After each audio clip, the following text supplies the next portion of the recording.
impact organizations that are operating in your area. You may have county or city leaders that might be important to bring into this discussion of higher education attainment and building the future workforce in your area, chambers of commerce, and others. So what we've done is create kind of a starter list of stakeholders we think will be involved, but this is really just a starter list. I encourage you to think about who else might need to be at the table as you continue to talk about 60x30TX and some of these specific regional targets. So I'm going to turn it back over to Julie for just a quick overview of 60x30TX. I know most folks are pretty familiar with the plan at this time, but want to provide this a little bit of background before we jump into the aspects of this that are pertaining to the regional target. Okay, so 60x30TX has 4 student-centered goals with some targets underneath. The overarching goal is that 60% of 25 to 34-year-olds will have a post-secondary credential or degree by 2030. It's really critical that Texas produce an educated workforce that's able to adapt to change and compete at the highest levels, nationally and internationally. And 60x30TX emphasizes all forms of, the plan emphasizes all forms of education, from higher education, from certificates to bachelor's degrees and beyond. So again, we have our overarching goal that focuses on the 25 to 34-year-olds. We have a completion goal that focuses on our institutions, and that's that at least 550,000 students in 2030 will complete a certificate, associate, bachelor's, or master's. And that completion goal actually applies to all completions, not just for a certain age range. The third goal and the fourth goal focus on the workforce and on student debt. Our third goal says that all graduates from Texas public higher education institutions will have completed programs with identified marketable skills, and there's really a focus here on making sure that students know when they leave a higher education those skills that they've attained, not only in the classroom but also beyond it. And then finally, the fourth goal is student debt, and that is that undergraduate student loan debt will not exceed 60% of first-year wages. And for that goal, we actually look to see how students are performing after they complete their degree or certificate. So let's talk a little bit about the workforce and our plan, because as I said earlier, there certainly is a workforce focus, and there absolutely is economic value to higher education, which we can see come through in many ways. This particular slide shows us the growing demand for jobs that require higher education. As you can see, these are the jobs gained nationally during the financial recovery, whereas most of them, in terms of the new jobs, do require a bachelor's degree or higher, with many also in a certificate, relying on a certificate or some college. The upper Rio Grande Valley here, data is shown for showing in terms of where those occupations are that will be needed in the area. We particularly see a need in the health care sector for the region. And then in terms of West Texas, we see West Texas will need more graduates prepared for jobs, and particularly in managerial and nursing sectors. And I also want to highlight that it's going to be important for us to... Julie, let me just add, on these 2 slides, you're seeing the top 5 fastest growth jobs, and so that's both total numbers of jobs or percent. And in some cases, as you can see here on the West Texas example, registered nurses are both the fastest growing or top growing in terms of numbers and percentages of growth. So that's what you're looking at here on these region-specific workforce indicators. And those are important things to track, I think, because we have some fields that are fairly small, but they're really growing quickly, and we know the demand is going to be there. We want institutions to be sensitive to that, and we have some fields, like in our allied health sector, and also in education, where we know that we've had high demand in the past, and it's going to be continuing. And the other piece that I think is important to focus on is the community as well as the individual economic benefits of higher education. So I think folks understand the benefits to the state, certainly, of improving the educational attainment level of our population, increasing our completions, but there's also benefits to individuals. And we've got a slide here that shows for the upper Rio Grande Valley the differences across degree levels, across attainment levels in terms of what students are earning, looking at a median wage for having no high school diploma of $13,000, all the way through to a median wage for a bachelor's degree of $37,000. So certainly education does make a difference in terms of the individual earning potential. We have a similar slide, I believe, for the students in West Texas, or I should say our graduates in West Texas, those who complete. You can see a large difference in terms of the wage premium. All right. Thank you, Julie. I think in some cases it may feel like preaching to the choir when we talk about some of the benefits to communities and to individuals from an economic perspective when we talk about improvements in higher education and attainment. But as we've been out in the field, we do hear that it's important to continue to make the case, and especially when we're talking about bringing business and industry together with education stakeholders, having kind of a common foundation of what does it mean in terms of the benefits to students and where are we headed in terms of preparing the next generation workforce. So at this point, what I'm going to do is dive into a bit more information about the regional targets. And give you a little bit of kind of background and rationale about why we are approaching this work regionally and what's in the scope of this work. So as Julie alluded to at the beginning, 60x30TX is very ambitious. It's a set of goals that we've heard broad support for. We've now been through a legislative session. This has been out for a couple of years. By and large, when we talk to stakeholders, we hear a lot of positive response saying 60x30TX is really aimed in the right direction. These are the goals that are most important for us to focus on in the coming 15 years. But very quickly after that, people say, my goodness, we have a long way to go. We're at 41% right now, and we want to get to 60%. How are we going to get to those big, lofty goals? And institutions and regions have really sought guidance about their contributions to these goals and what can they be doing, who should they be connecting with to help reach the 60x30 goals. We also know that the agency is going to play a key role in helping to focus attention in these areas, to provide support to help others help achieve these goals, but we can't do it alone. We need the work and partnership of institutions of higher education, also from the legislature. We want to involve communities, K-12, business and industry, and others. We also know there's a robust kind of group of researchers, nonprofits, intermediaries that are out there that help kind of grease the wheels on some of this, and we want to make sure all those key leaders and stakeholders are involved. So additionally, we're thinking about this work on a regional basis because as we look across our great state, it is very large and diverse, and we know sort of the issues that are most pressing in the Gulf Coast may differ from the Upper East, may differ to West Texas and into the High Plains and so forth. But within regions, there is quite a bit of commonality, and we see that in a variety of ways: high school feeder patterns, transfer networks, and local labor markets, to name a few. Just one statistic for you. In terms of high school feeder patterns, we see that on average statewide, 80% of Texas high school graduates attend higher education in their region. So absolutely, students may head to one of the flagship institutions, they may go out of state, but when we really think about designing for the majority, most students really are staying in kind of a confined geographic area, and we can really support and mobilize based on some of those patterns. We see something similar for transfer networks. Students are increasingly mobile.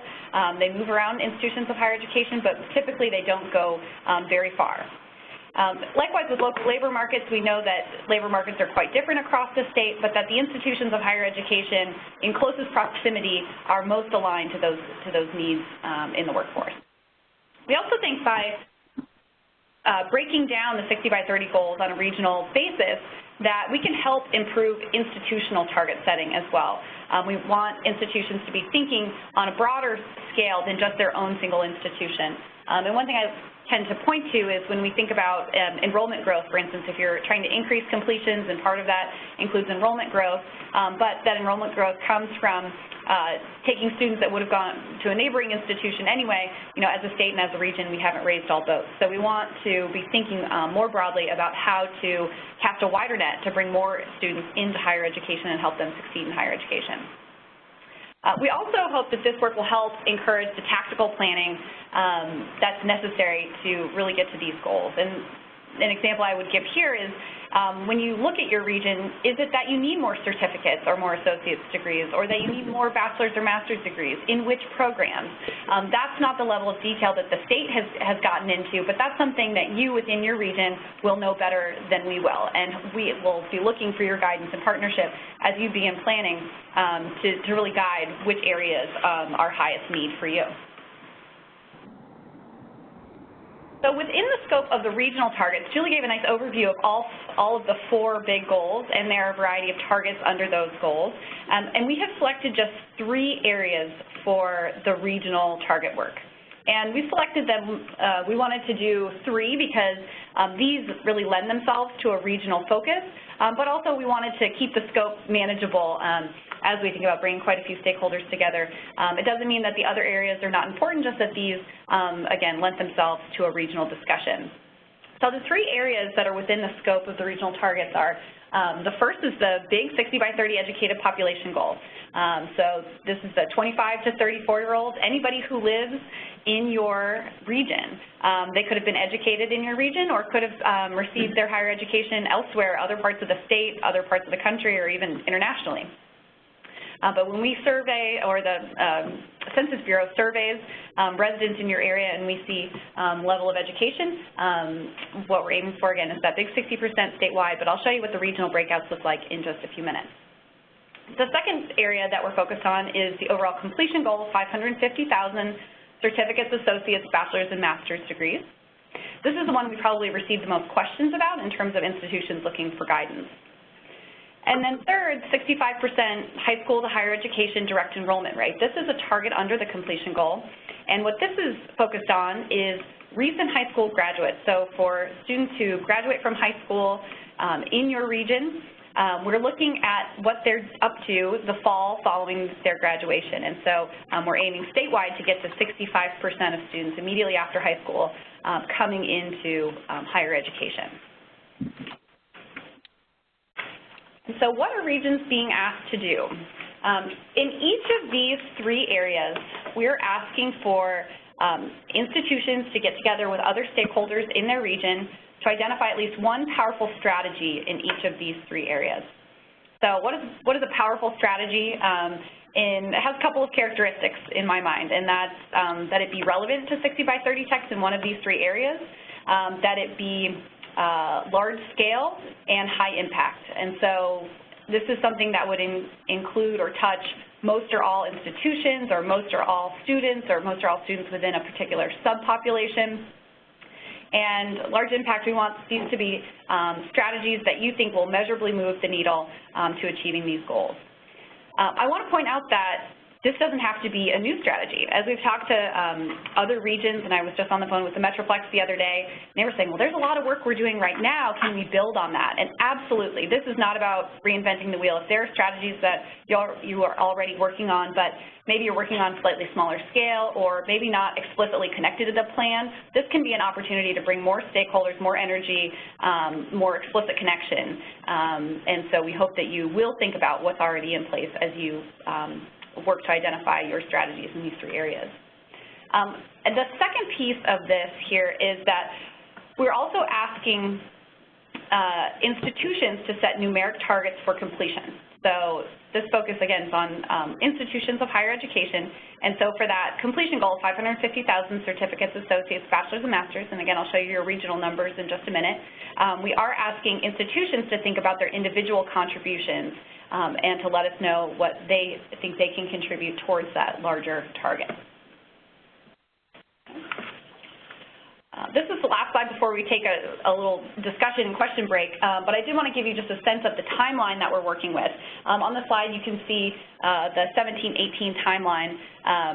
What we've already done, we've been piloting this work in the South Texas region since the fall, and we have in-person meetings happening there, and I can tell you a little bit about how they're organizing their work in a bit as well.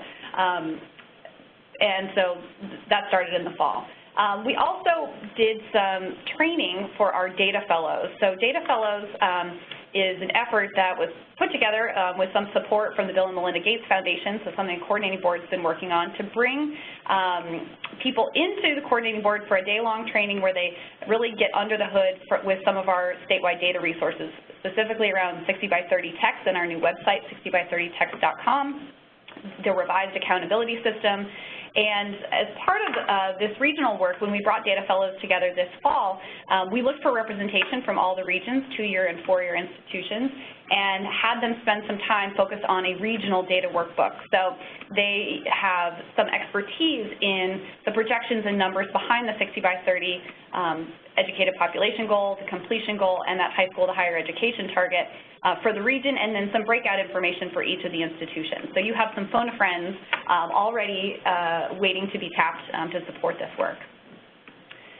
In January, we started the kickoff meeting. So just like this one, we're kicking off the other 9 regions in the last couple of weeks. And there's a starter kit as well that we're rolling out, and I'll show you where that will be, and that can provide a lot of kind of advice and guidance about how to move forward. Coming up, we're also going to be layering on support for this regional work through the accountability meetings. You may or may not know that we do annual accountability meetings where we bring stakeholders together to discuss and learn about and utilize our accountability system. And this year, we're going to spend part of the time. In the past, we've had each sector come separately, but this year we're going to have the 2-year institutions and the universities come together for at least a half-day overlap where we'll have some time to break out into region to focus on some of this work. In May, we'll be asking that the preliminary targets that you provide feedback on those targets in advance of May. If there's any adjustments we need to make, or as you dig into the data you have questions or concerns, we wanted to have some time for you to reflect on those and provide input. But by May, we're hoping that we'll kind of gel the numbers that we'll be working with going forward. We do get some questions about, are these forever? Are these the next 15-year numbers? We do call this a living plan, and we'll periodically revisit data to see if our trends are on track with what our predictions, what we thought they were going to be. But for a period of several years, we hope that these will be the targets in place. And then finally, by August, this is when we're asking regions to submit their 3 powerful strategies and their institutional completion targets. So by end of August of this year, 2019. So let me pause there. I just threw a lot of information at you. You may have questions and comments. And so I want to open up the phone line. So I think folks should be able to just speak and let us know, and or use the chat if you have any questions or comments so far. Hi, Jenna. This is Roy from UTEP. I have a question for you. Yes, please. One of the tables you put up are the occupations, is the occupations table, yes. 2014 to 2024. Mm-hmm. We've seen some regional occupation projections, and they're slightly different. There is an overlap. Mm-hmm. But that speaks to the different kinds of models we're using, and then one of the assumptions is about the job needs in the future, but how do we reconcile the different models that are out there? So, you know, my favorite word is triangulate, honestly. I think that there are lots of ways to approach this, and there's some real-time data. I mean, we're working from the Texas Workforce Commission data, and you'll see, for instance, it's employers over 500. So there are limitations to the data that we're using. Others might use Burning Glass or MC or other more real-time sources, and I think also, we know that there's a lag in some of the information that we get, so folks on the ground may have more information. So this is an area where I don't think there is a single right source. I would look kind of across and in discussion with local stakeholders to make some best guesses about where we think the workforce is headed. Yeah, I would agree. I wouldn't just rely on this little bit that we produce for the regional toolkits. We're just trying to get people started with some of the basic information we have from the Workforce Commission. I appreciate that. Just a question, though. In this kind of dynamic environment where jobs are changing, the entire landscape looks very different. The workforce landscape looks very different. What kinds of models should we be using? What kind of projections? Is it reasonable to look at historic, even a decade-old data to project what the future looks like? In a region like El Paso, that makes it even harder, I think, for us. Mm-hmm. I don't have the right answer for that. I think you know, history provides some information. I agree that there are big changes in our economy. We're seeing more of an informal economy. We're seeing a rise in independent contractors, even among large employers who had more formal employment in the past. We're also seeing kind of the gig economy, the Ubers, the et cetera. We're seeing people move into different kinds of employment situations that we may or may not see through the Texas Workforce Commission data, through unemployment insurance data. So, you know, I see your point about kind of the limitations of some of these either data sources or models, but I think some folks are relying more heavily on the Burning Glass MC kind of information to look at, you know, real-time job postings, for example, but we also know there are lots of jobs that may not be looking for resumes and posting on job websites in the same way. So, you know, I don't have the perfect answer, but I would say I would use multiple sources and talk with as many people in business and industry to complement higher education insights. I think, yeah, relying on local expertise and then really, for this purpose, focusing on the, you know, although we don't have a charge for the regional groups around the marketable skills goal, I think there is a clear understanding that our economy is changing so quickly, the job environment is changing so quickly that it's important for students to gain skills that will help them adapt as things change, and to think about their degrees and what they're doing as sort of more broadly than this is the first thing I do when I want to get out, but thinking about all the skills they're building that can help them adapt as the workforce changes. So clearly there's some need to have an understanding about that workforce piece as you think about as institutions. You're part of this work, of course, which is going to be done in collaboration with everyone involved, but thinking about that part of the work in terms of thinking, how many certificates do we need? How many associates?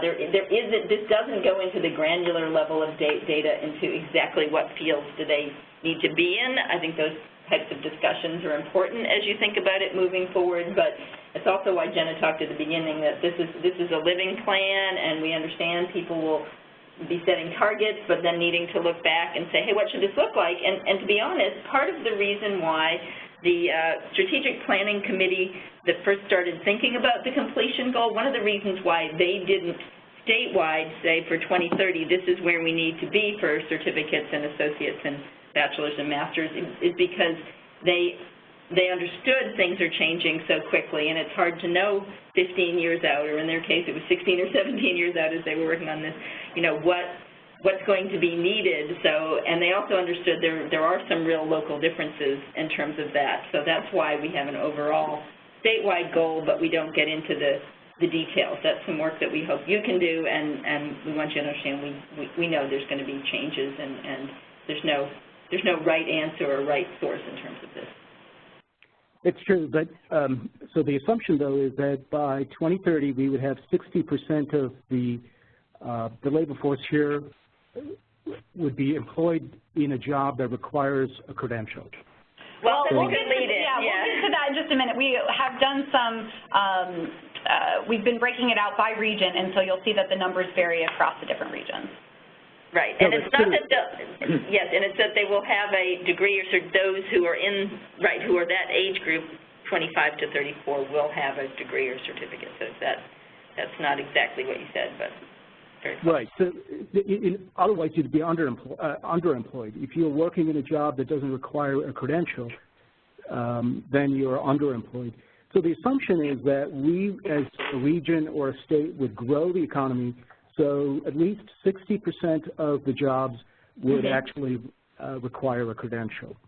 So in our region, when we are producing these graduates, then our assumption is that those jobs would exist in the region. If not, we would be shipping out our graduates from this region. Well, we had a lot of conversations around this. The Strategic Planning Committee did, and even conversations with the folks from the Georgetown Center for Workforce Education. In fact, they're initially the folks who did some work to suggest that Texas needed to be at, I think they said 59% in their work by 2025, but it's sort of the basis of the work of the Strategic Planning Committee. But there were a lot of conversations around this, because certainly the folks at Georgetown will tell you there are some jobs where a degree is not required, but those people who they find in those jobs with the degree are making a pretty significantly higher wage than the people they find in those jobs who don't have the degree. So it's, this is obviously this is complicated work, and I understand the types of questions that you're asking, and we also understand at the statewide level that we have some state-level institutions where students come in from all over the state, such as from El Paso coming to Central Texas and vice versa. So we are viewing this work from a statewide perspective. We understand the regional work that needs to be done, and we understand regions wanting to support their own workforce. We hope that as a result of this work, we will have more jobs where higher degrees are needed, and that will bring in employers who understand that we have an educated workforce. But getting it, again, it's a little bit art and a little bit science, but we do understand the complexity of that piece. So I was going to just, this is Bill, the contact for Upper Rio Grande, and I just wanted to, in case it wasn't just already obvious, but I think it would be a good idea to have, since we're pulling people together from the Workforce Commission and other places, that's a great topic for discussion with people in the Borderplex workforce area, and ask them about how those numbers and projections and what ideas they have for the best way to identify workforce needs in the future, and see how that helps. Hi, this is Layla with Workforce Solutions Borderplex. I just want to chime in really quickly. Hi, Roy. How are you? Good to hear that you're on the line with us. We have, when you showed that screen of some of those occupations, all of those occupations, and it was like, what, 7, 8 occupations, are on what we call for the board our target occupations list. And in order to provide, to utilize federal funding for training purposes, we have to come up with an annual target occupations list, and we have a methodology. So we will share that methodology with Roy at some point where we're going to want to present to you what that methodology is. We use a lot of the same data that shows the growth projection and the wages and the industries. And our FY18 target occupations list is right now 59 occupations.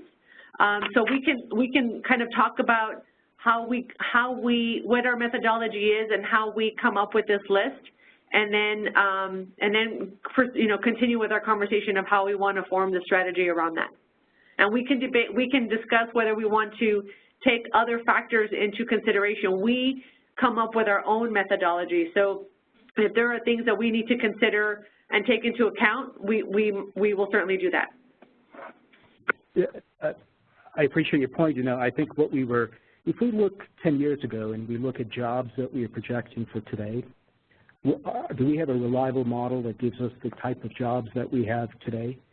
And if we had based our programs on developing graduates based on the assumptions we made 10 years ago, would we be off the mark? The answer is probably very much off the mark, because it's too dynamic for us to.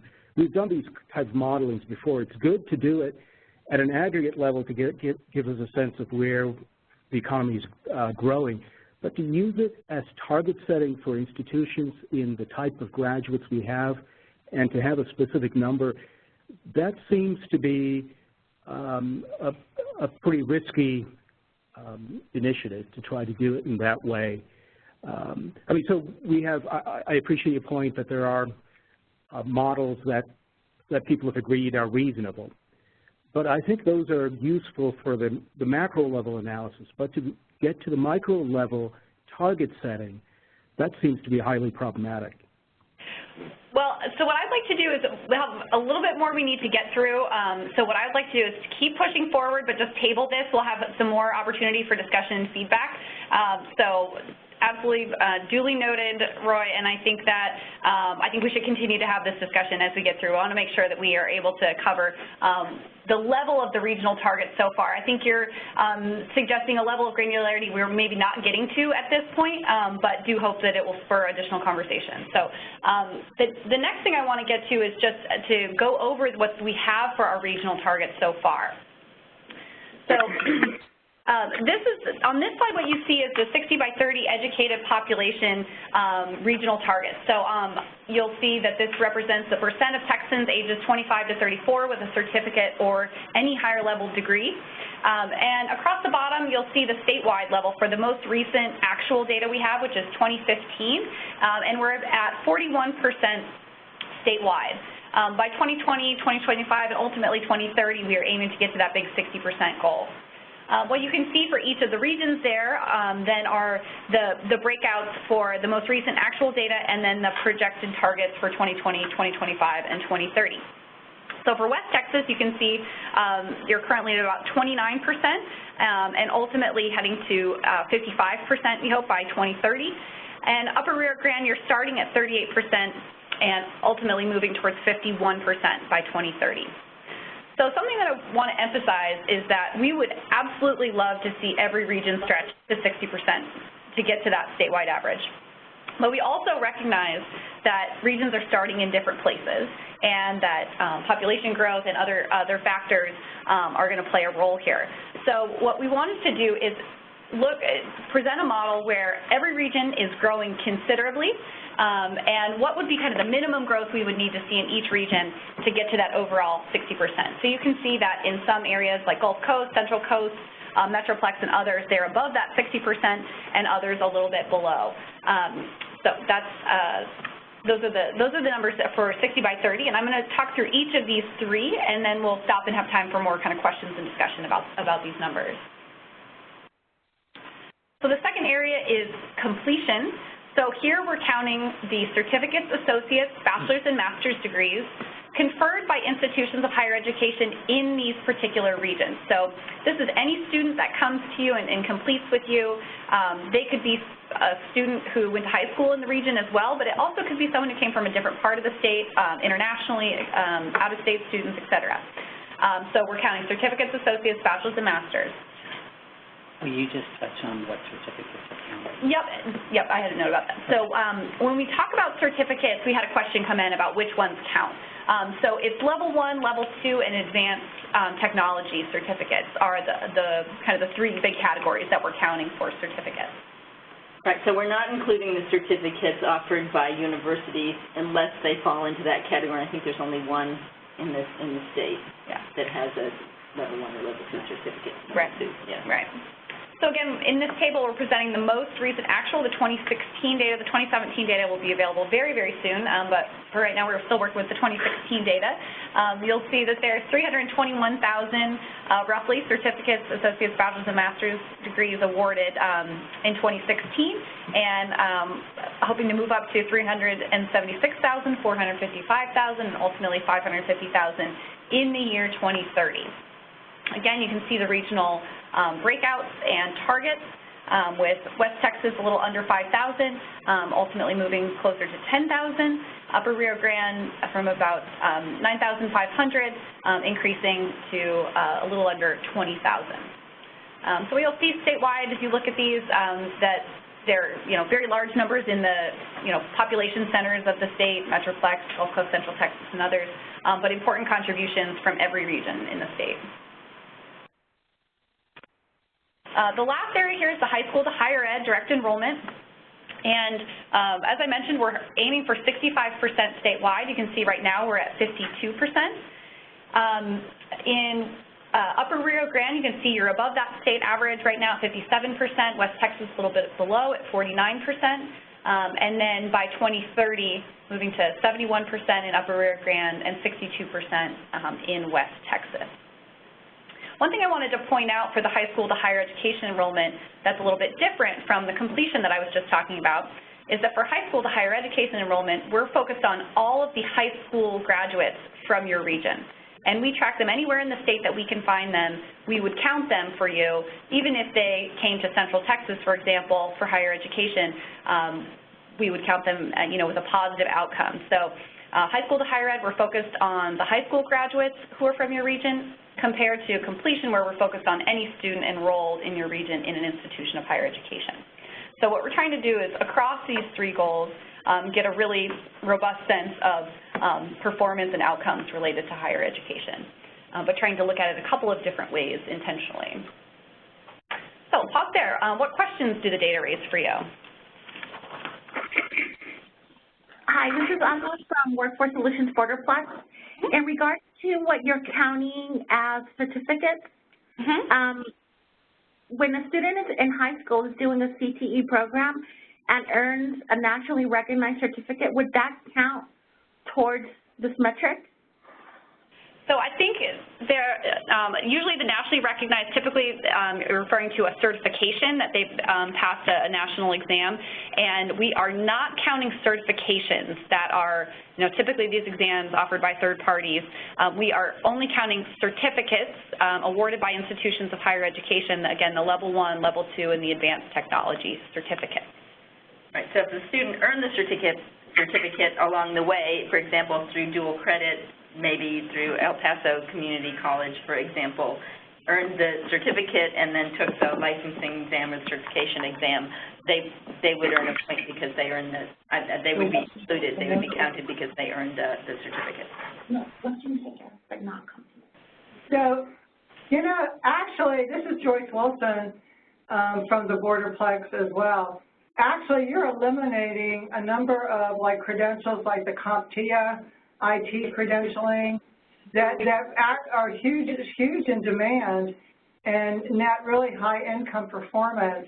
And I mean, to focus everything only through the higher education institutions who mostly have very traditional curriculum are eliminating a lot of certificates that are going to be secured by people in this area that aren't going to count. So absolutely, there's a whole window on certifications that is not part of this. It doesn't mean that that's not an important part of the conversation, and as you have your K-12 partners and your higher ed partners and your workforce partners together, that you don't also want to talk about certifications. Absolutely. But they are not currently counted, and they're not part of our projections for the future. So, this is the, state higher education strategic plan, so that's really kind of our North Star is the work of institutions of higher education. But we know that's not the only way talent is developed and skills are developed. And so if there are broader pieces of this conversation you want to bring together, then that is something you should absolutely do. Yeah, but in terms of even the collection of the data and the understanding of the students who are gaining the certificates, one thing that was challenging for us in Texas is that we use the American Community Survey's data in terms of our overall educated population percentage, and we actually had to do a proxy for certificates using the certificate data we collect from our institution because that national data does not collect information on certificates. But here at the coordinating board, we do get the certificate information as well as the information from the American Community Survey to make the determination. But we don't get any data on certifications, or we get very little. Yeah, we get some limited data from the community colleges, but yet not enough that we were able to do this work with. And Jen is correct. This is the plan is for the higher ed completion to be tracked. But that's good comment. Mm-hmm. Certainly worthwhile to be thinking about that when you think about big picture. This is Anna again. Sorry, I have another question. So, can you confirm, because I'm not sure we understood correctly, we have a lot of vocational training programs in our region that a lot of our population goes to those for post-secondary education. Are those counting as well, even though they're not formally part of the, higher education board? Well, there are education training providers that are certified through the state, like yes. Western Technical College. If their certificates earned by institutions that have a certificate of authority from the coordinating board, so these would be higher ed institutions, for-profit or career, then we include them. But if they're earned, for example, from, and I'm trying to think the Workforce Commission folks can help me with this, if you have a cosmetology school that does not offer degrees or certificates, but just those certifications, for example, then they would not be included. So again, it's the higher education piece, and we do include the for-profit and career schools, and those are actually listed in our accountability system because we report data for those. So the 2-year and 4-year schools. So we also include the independent colleges and universities of Texas, so our private institutions like SMU and Texas Lutheran, those are included as well. We collect data from them as well.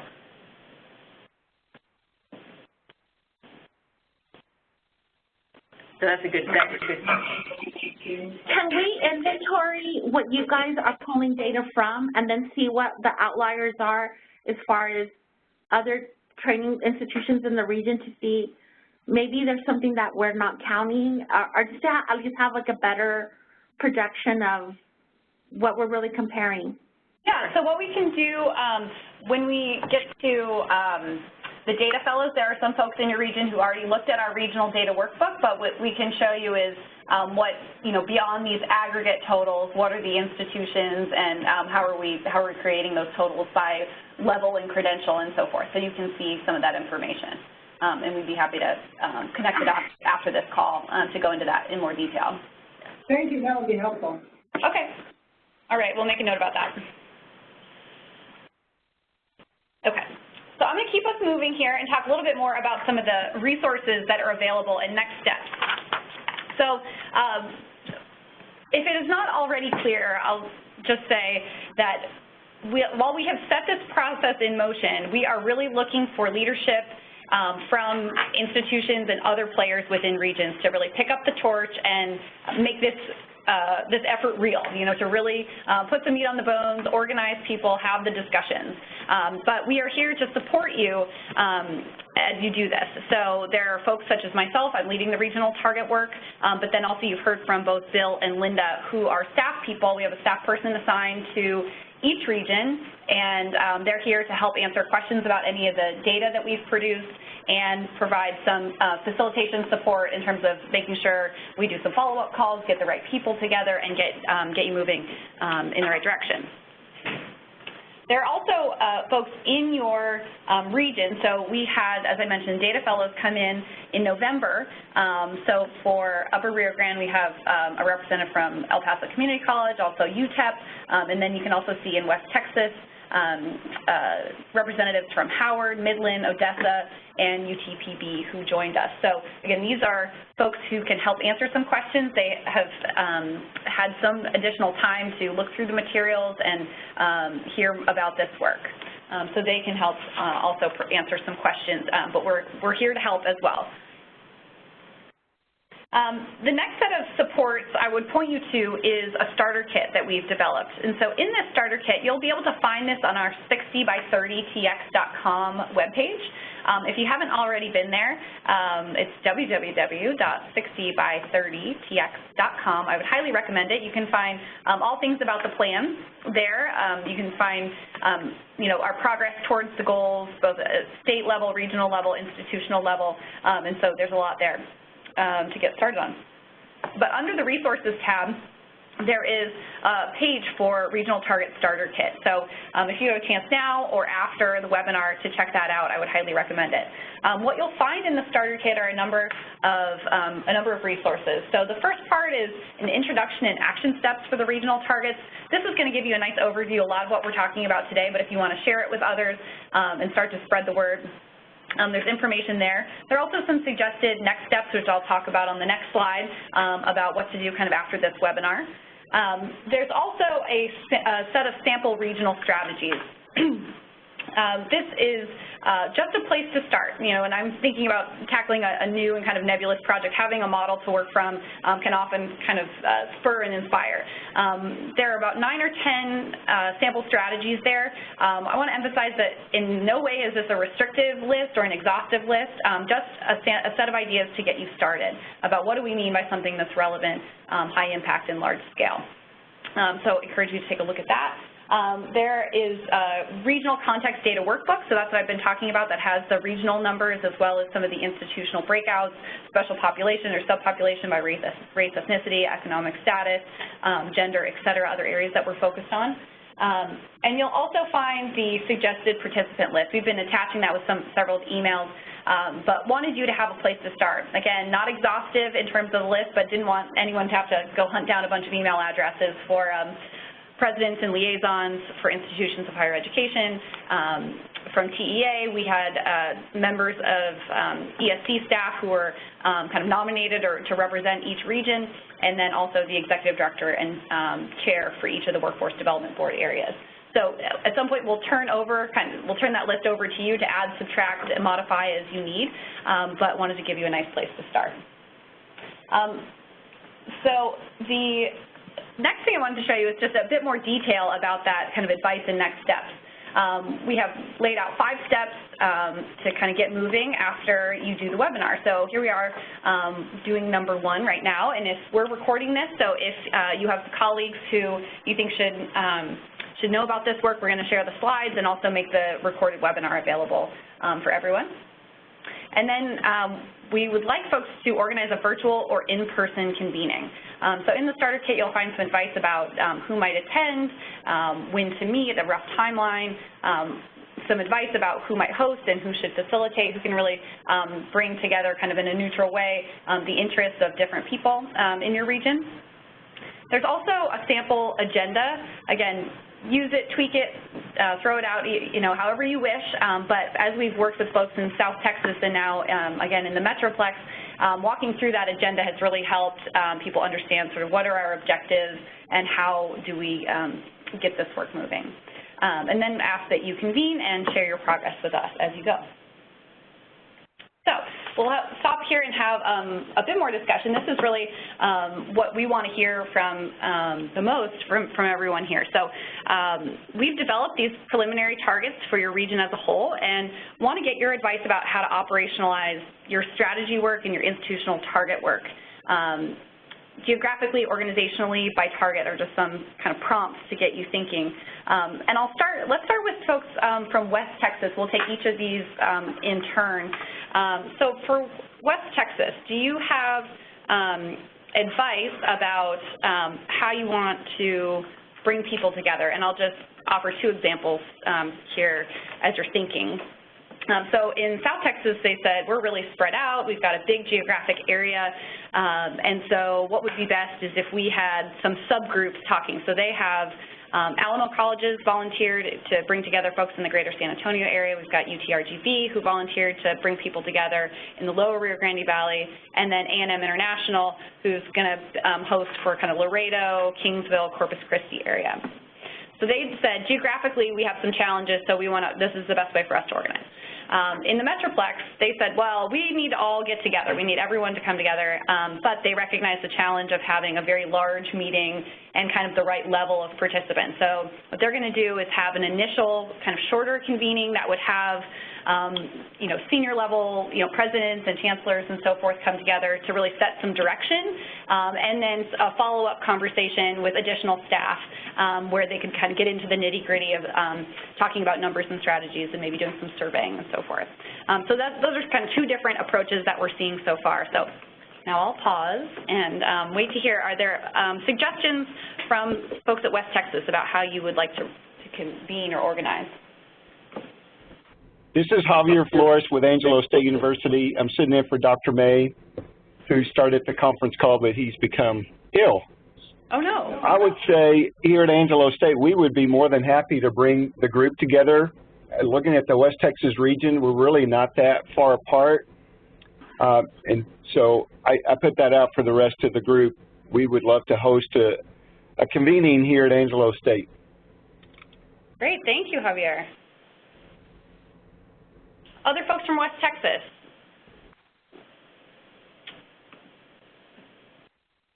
Advice, comments, feedback?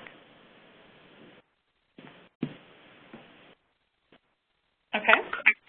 This is Alma with Workforce Solutions Borderplex. I think it'd also be, at least for me, with some of the research that we're doing to come up with these maybe even strategies, is to kind of also inventory all the different initiatives that are kind of happening simultaneously so that we're sure there's nothing out there siloed, but at the same time we want to kind of ensure some sort of cross-section alignment because it's essentially we're all kind of trying to hit the same target.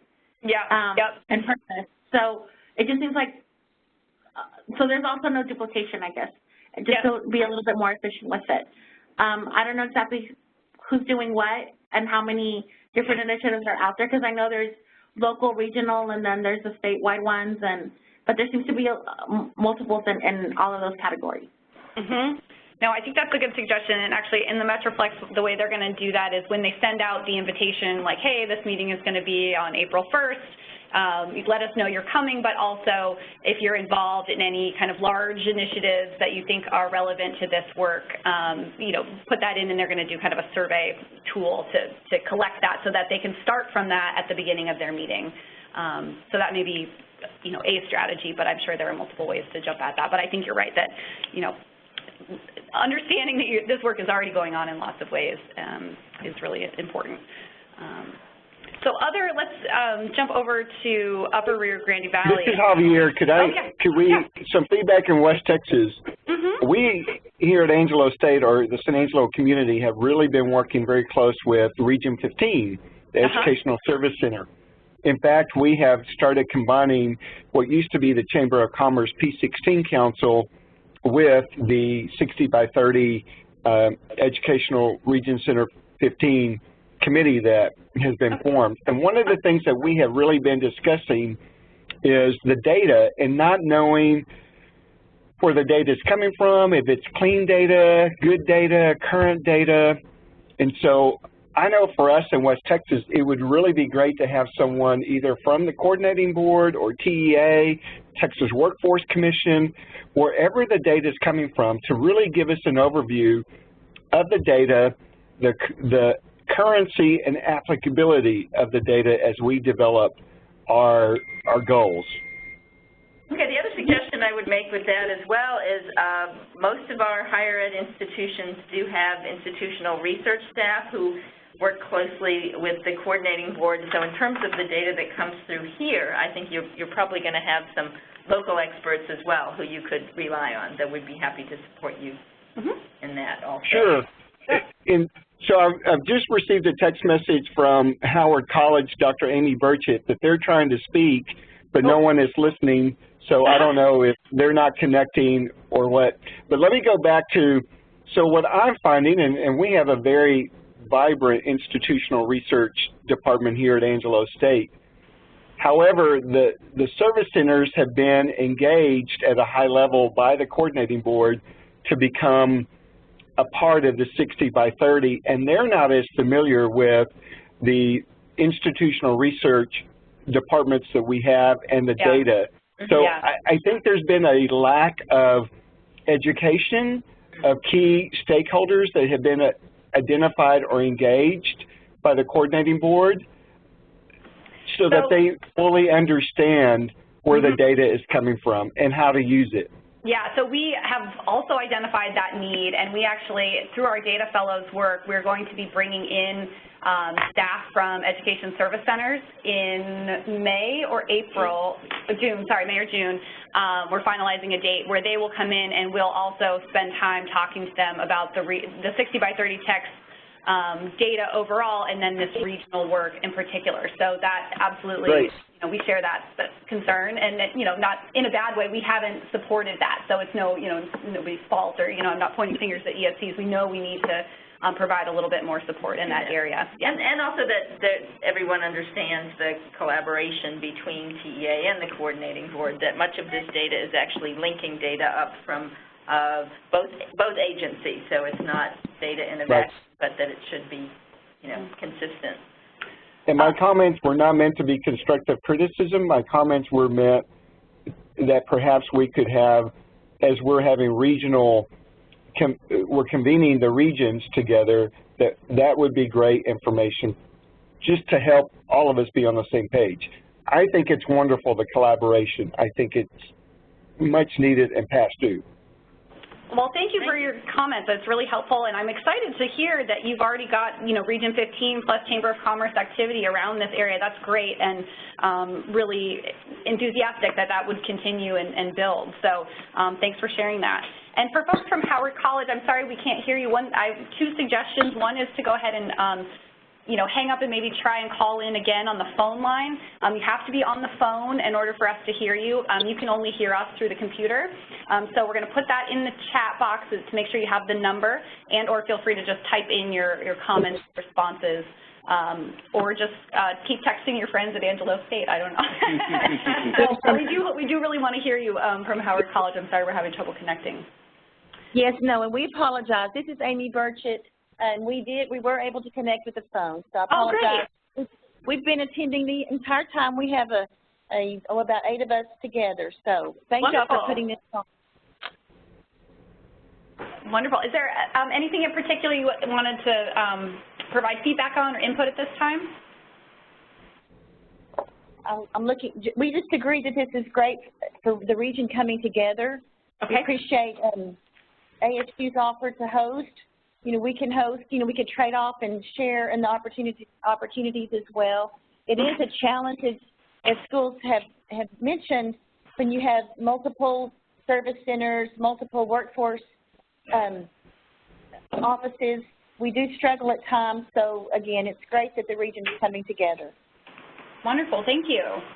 Well, that does lead to one of our other specific questions, is that ESC 18 is in both of these areas, and we know it's quite a large geographic area. So is there anyone on the line from Education Service Center 18?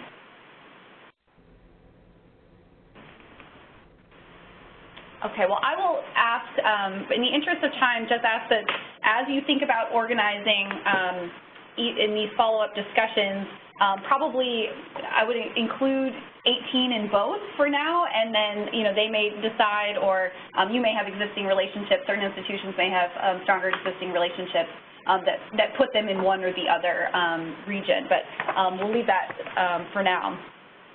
So then the last slide I have, and I know we're right at time here and want to be respectful, we do need a person or a small number of people to continue to communicate with to develop this work. And so I'm happy to hear volunteers. So I think in the West Texas region, we have Angelo State has volunteered to help host and help with the planning and organizing. Are there others, either from we definitely need at least one person from Upper Rio Grande and any others from West Texas who would be interested in helping to continue planning?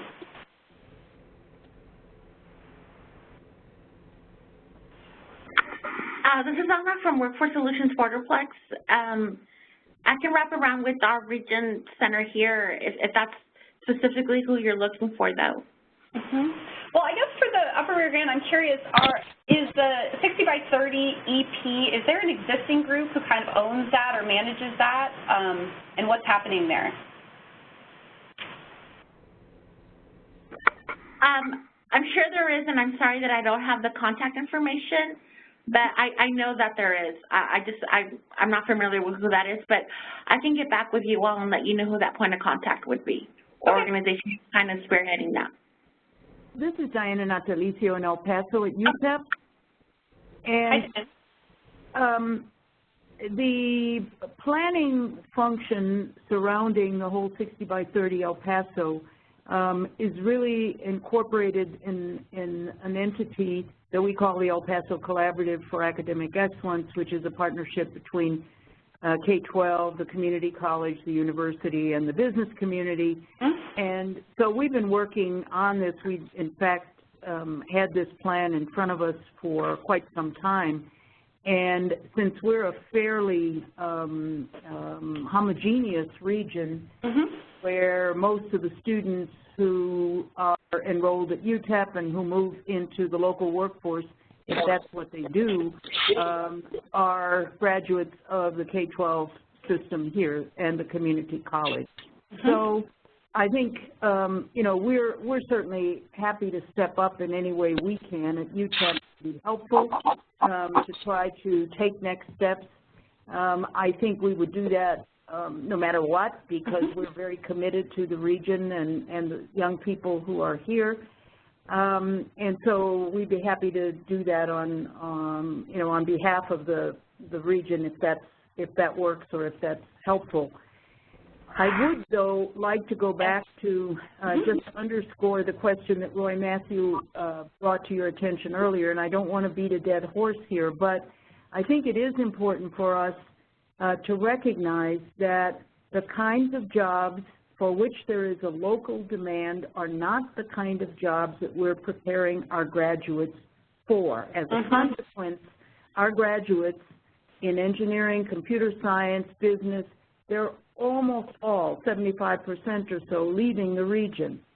And so I think that, and they're not necessarily remaining in Texas either. And so I think when we attempt to benchmark the work that we're doing in terms of matching the certificates and degrees with jobs in this region or even within the state, I think we're missing the opportunity for growth and development and for aspiring to having an economy one day that would indeed have a demand for these kinds of graduates. And it seems to me that that piece continues to be missing in the way in which we discuss it locally, but also in terms of this plan. All the burden is on the institutions to deliver the kinds, the numbers of people to meet a demand that in, as Roy suggested, 10 years is not probably, or at least hopefully, not going to be the workforce in this community and in many other places. Well, I sincerely appreciate the offer to help to lead and host Dr. Nosalicio, and that's tremendously helpful, and I think we will take you up on that offer as we go forward. And I absolutely hear your point, and I think of what you described, I think thinking about how do we cultivate business and industry so that it is the set of business and industries that will keep some of your graduates closer to home. You know, that is certainly part of the discussion we want to have, and I don't think we don't have an answer per se about exactly how to do that, but do feel like that is a strategic priority in this work. And not being confined only to what exists today, but where do we want to be 15 years from now, 10 years, 20 years from now. And so, you know, as we can be helpful to support that conversation, we do want to do that. But I don't know that anyone's cracked the nut on that precisely. So, but happy to work on it together. Yes, and I do believe the Strategic Planning Committee had that in mind, and that's why our overarching goal is our educated population goal, and is not just focused on producing graduates, but focused on overall statewide, having an educated population and having the jobs here for that population, whether the students are coming out of our higher education institutions or coming in from other states, that being a priority if Texas is going to get where it needs to be economically. So very, very good point, I think. So the leadership part of the discussion. So the leadership on the demand side for educated workforce will be taken, you think, by the coordinating board? Will they open that conversation, or is that to be done at the regional level? Well, I think that's something that should be done at all levels, to be honest. But certainly we hope that you are talking about this regionally. There's some pieces that you're going to have a better understanding of that regionally, and at least related to this work we're talking about. I think that's important. But I certainly think that the governor and folks in leadership have been on board with this plan, understand the importance of the educated population goal beyond just what the higher ed institutions can do, but what the state can do to make sure we have the jobs here that we need in the industries that we need to move forward. Would you agree, Jenna? I would, and I would say, let me think on this. Let me bring this back to leadership here and say, you know, is this in short order, you know, leading on workforce demand? I would not say that that is something that we have prepared to do in the way that you're pushing us and asking these kinds of questions. I think that we have leveraged Texas Workforce Commission analysis and tried to include that, but kind of moving beyond their standard projections is not something we have in our plan right now. I agree that it needs to be happening at a broader level, but let me, instead of kind of making something up right now, let me think about it and make that a follow-up that will talk about how would we approach this in a way that is meeting some of the challenges that you're pointing out. Yeah, I think tied into this specific work particularly, that's a very good answer. And I also saw that Dr. Serrata from EPCC said that they would be happy to support and play a role as necessary, so thank you so much. We will be following up on that as well. I see that there were some questions about Region 18 coming through the chat, and I believe that they would prefer the West Texas region as they're geographically closer and where the population center is over there. So that sounds great. So we'll be sure to include, we'll do some updating of the contact lists and make sure that they're included in West. Anything else coming through the chat that I missed? Just asking my colleagues here. Okay, and I know we're running a little bit over. Other questions, comments, feedback? Midland College would like to attend the meeting at ASU. Okay, so Midland College, we got your input about joining the group at Angelo State. That sounds great. And Howard College would also like to be a part of that conversation and helping that. Wonderful, thank you. And at Howard, who is this, Chad? This would be Melissa Miller. Melissa Miller, okay, great. Wonderful. Okay. All right, so what we will do in short order is send a general follow-up to each region to send you the slides, the webinar recording, and kind of some brief notes of who's volunteered and what we have for next steps. We'll also do a specific outreach to people who said they would be happy to host or otherwise, so that we can do maybe a short planning call to get the planning going. So you will see. This is how you upload it. Will that communication be going to our president, or to whom will that communication go to? So that will go back to the same list that we've been using, which is the presidents and liaisons. I will say from here on out, if you would like to modify who we connect with, we can do that. So, you know, each institution can tell us who's your representative, who you want to be contacted on this. But do you have any quick ideas about that, Javier, about how you want communication to go forward? I think as a matter of this, probably if some of this, if I could be included in the communication, that would be great. Yeah, so anyone on this webinar, we've collected your email addresses, and so you'll get a copy of this as well. Yes, I should have said that. Sounds great. Okay. Okay. All right, well, I just want to end by saying thank you for your partnership. I really look forward to working with you, and Bill and Linda, I know, are looking forward to working with you more closely. And if you need to get in touch with us, here's my contact information as well as the information for Bill and Linda for each region respectively. And this is just the beginning, so I look forward to connecting with you again soon. Thank you so much for your volunteering and participation today. And great questions, I should add. Very good discussion. Thank you very much. Thank you. Bye-bye. Thank you.